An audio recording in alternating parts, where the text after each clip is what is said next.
The day I walked into that tech conference and saw MY Invention on stage with someone else's name on it, I knew exactly what I had to do. But what I didn't know was that my revenge would take 3 years to execute, and when it finally came, it would be more satisfying than I ever imagined. My name is Marcus, and 3 years ago, I was just another software engineer at TechFlow Solutions in Austin, Texas. I had this idea, a revolutionary productivity app that could predict workflow bottlenecks using AI. I called it FlowSync. I was so excited about it that I made the biggest mistake of my career. I trusted my boss. David Morrison was the kind of guy who wore expensive suits and talked about disrupting industries while barely knowing how to code. He was our department head, and when I pitched FlowSync during our monthly innovation meeting in March 2021, his eyes lit up like Christmas morning. "Marcus, this is brilliant," he said, leaning forward in that conference room chair. "But we need to refine it. Keep this between us for now, competitive intelligence, you understand?" I was 28 years old and naive enough to think he actually cared about protecting my idea. For 2 months, I worked nights and weekends, perfecting the algorithm. I documented everything in my personal Google Drive, every line of code, every design mockup, every technical specification. David would drop by my desk regularly, asking for updates, always emphasizing how confidential this project was. Then came May 15, 2021. A Friday I'll never forget. I walked into the office to find my keycard deactivated. Security escorted me to HR, where Sarah from Human Resources had that uncomfortable look people get when they're about to ruin your day. "Marcus, we're making some organizational changes," she said, sliding a severance package across the desk. "Your position has been eliminated." Just like that, I was out. No warning, no explanation, just a pathetic 2-week severance and a non-compete clause I was too shocked to read carefully. David wasn't even there, probably hiding in his office like the coward he was. But here's where it gets interesting. 6 months later, my former colleague Jenny texted me a link. "Isn't this your app idea?"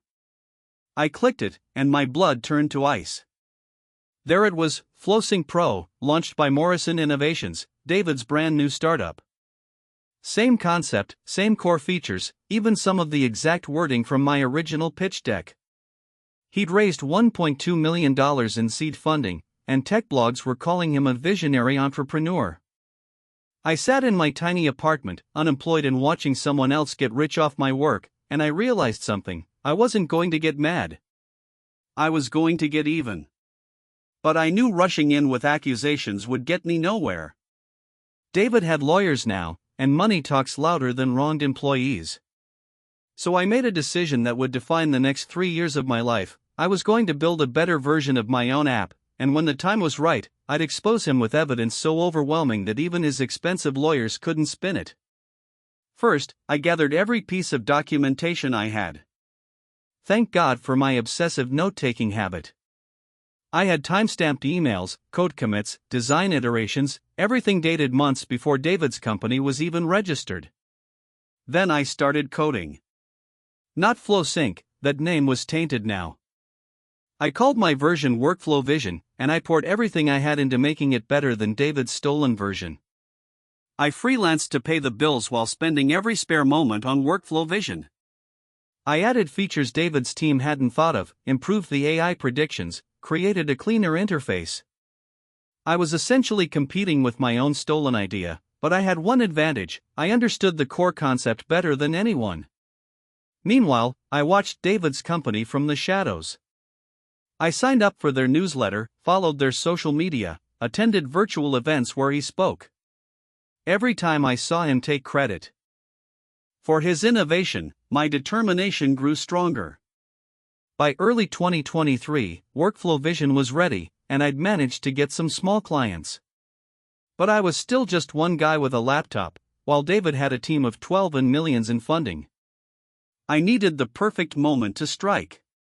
That moment came in September 2023. I heard through the startup grapevine that Meridian Ventures, one of Austin's biggest VC firms, was holding pitch sessions for series of funding. Both David's company and mine had applied. We were going to be in the same room, pitching variations of the same idea. This was it. My chance.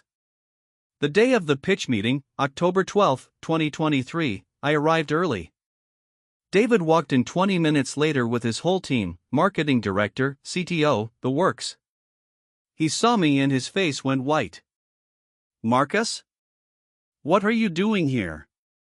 Same thing you are, David, I replied calmly. Pitching my company. I watched him whisper frantically to his lawyer. They were probably discussing that non-compete clause, but I'd had my own lawyer review it months ago. It only prevented me from working for competitors, it said nothing about creating my own company. David went first. He delivered the same pitch I'd heard him give a dozen times, talking about his revolutionary insight into workflow optimization. The investors seemed impressed. His numbers were solid, his team looked professional, and he had that CEO confidence that VCs love. Then it was my turn. I started with a simple statement. 3 years ago, I created FlowSync. Today, I'm here to show you how I made it even better, and to reveal how the company that just pitched to you built their entire business on stolen intellectual property. The room went silent. David started to object, but I held up my hand. Before you say anything, David, let me show everyone the evidence. I clicked to my first slide, side-by-side screenshots of my original design mockups from March 2021 and his company's current interface. Identical layouts. Same color schemes. Even the same placeholder text in some sections. Next slide, email timestamps showing my pitch to David on March 15, 2021, and his company's incorporation date, May 20, 2021, just 5 days after I was fired. Next slide, code comparisons. His proprietary algorithm was 90% identical to my original work, which I'd been smart enough to copyright. By the fourth slide, one of the investors was already shaking his head.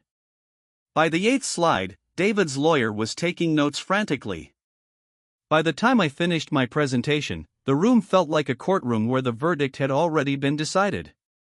Mr. Morrison, said Patricia Williams, the lead partner, would you care to respond to these allegations? David tried to stammer something about independent development and coincidental similarities, but the evidence was overwhelming. I'd spent 3 years documenting everything, and it showed. Then I delivered the final blow. Workflow Vision isn't just built on the original concept David stole, I said. It's significantly better. We have 40% more accurate predictions, 60% faster processing, and our user satisfaction scores are consistently higher. I've spent 3 years perfecting what was already mine. I demonstrated Workflow Vision live, showing features that David's team hadn't even thought to include. The investors were leaning forward now, asking technical questions that David couldn't answer but I could. Within a week, Meridian Ventures had withdrawn their interest in Morrison Innovations and offered to lead a Series A round for Workflow Vision instead. $3.2 million. But the money wasn't even the best part. David's investors pulled out after my evidence went public. 2 of his key employees quit and joined my company. Tech blogs that had once called him a visionary were now running stories about startup IP theft. His reputation in the Austin tech scene was finished. 3 months later, Morrison Innovations quietly shut down. David moved to another state, and last I heard, he was working as a middle manager at some corporate consulting firm. A fitting end for someone who built his dreams on stolen foundations. Today, Workflow Vision has 12 employees and we're profitable. Every morning when I walk into our office, I remember the day 3 years ago when I could have given up, could have accepted that sometimes bad people win. But they don't win. Not if you're willing to be patient, to work harder than them, and to never, ever give up on what's rightfully yours. Sometimes the best revenge isn't getting even, it's getting better. And then proving it when it matters most. If you've ever had someone steal your ideas or take credit for your work, remember this: document everything, stay focused, and trust that the truth has a way of surfacing when you need it most. And if you found this story inspiring, hit that subscribe button, because I've got plenty more stories about justice being served to share with you.